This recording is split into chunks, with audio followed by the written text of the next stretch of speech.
Well, Bruce Rader is on the road again. Last night he was out at the ballpark. Tonight he's at a billiards tournament in Norfolk. Bruce, are you any good at that game? Oh, no, Diane. I'm certainly not as good as some of these professionals we have out here.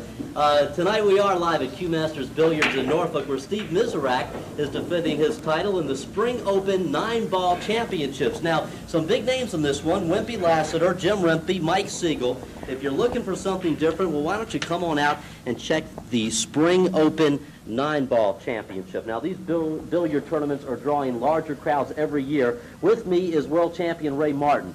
Ray, why do the fans pay $5 to come out and see you guys play? Well, I guess they're pool nuts like me. You know, they want to try to learn something. I learn something every day myself. And, you know, the money is involved. They want to see you get up there. They want to see you draw a ball in a pocket, so don't go. They want to see you faint. You know, they want to see the expression on your face when you blow that shot and you lose that $5,000. But right. The sport is really growing the last few years. Oh, yeah. You got a lot of beer companies behind these things now, I'll tell you. And they got some big bucks. 200,000. Oh, my God. Now, I'm having a heart attack. Now, this is a 9-ball tournament, not an 8-ball tournament. Most of us are used to the game called 8-ball, right? Okay. Right. What is 9-ball? Well, John Castleberry's out here. John, tell us the difference between 8-ball and 9-ball.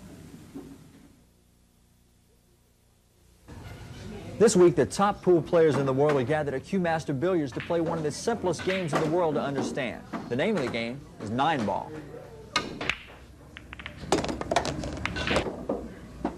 John, this is the greatest game in pool. It's such a simple game anyone could understand. You merely rack the 1 through the 9.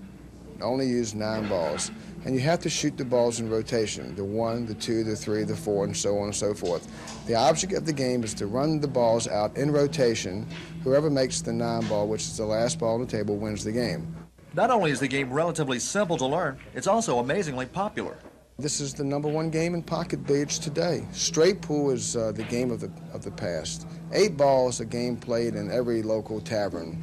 9 ball is the game of champions, the game of tournaments. 9 ball is the only game for TV, the only game. If 9-ball is that good, I just had to try my luck. The challenge was made, and we got down to business. After my uneventful break, Berman sank the 1 ball, but his next shot failed, giving me another chance. My moment of glory came when I sank the 2 ball. I was on a roll. My downfall came when I missed the 3. I moved aside, hoping to get another chance. Unfortunately, it never came. Berman got red hot, and the issue was decided very quickly. He was right, though. 9-ball is simple, it is fun, and maybe next time I'll put up a better fight. From Q Master Billiards in Norfolk, this is John Castleberry for TV 10 Sports. Thanks, John. Hope you didn't lose too much money out there against Barry. Meanwhile, who said the Boston Celtics were out of the playoffs? Big surprise in Los Angeles last night. The Celtics come back, beat the Lakers in overtime, 129 to 125. The series is now deadlocked at 2 wins apiece, and they move on to Boston for Game 5 Friday night. But first, let's go to Los Angeles. Lakers in gold. Magic Johnson working inside. The steal to Cedric Maxwell. He'll feed to Robert Parrish. Parrish had a big night, 25 points for the Celtics. Magic Johnson also had an outstanding night here on a fine drive and a 20-point performance, but perhaps the real star for L.A. was James Worthy, who had a great game around Larry Bird, 30 points. The Lakers led 68-58 at the half.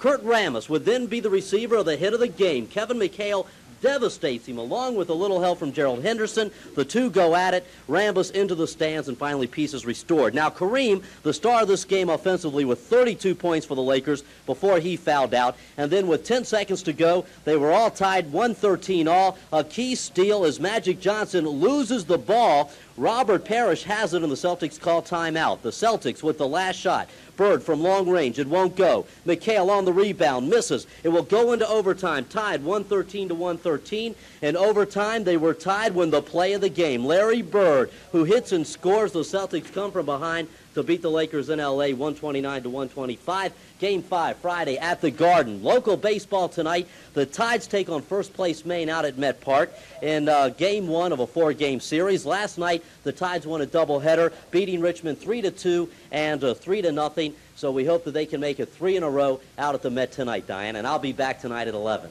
Bruce, I really think you should try that game. All you need is a big stick and a lot of luck. Well, I'll tell you, maybe we can knock it off. Okay, thank you, Bruce. Stick around. We'll be right back after this timeout.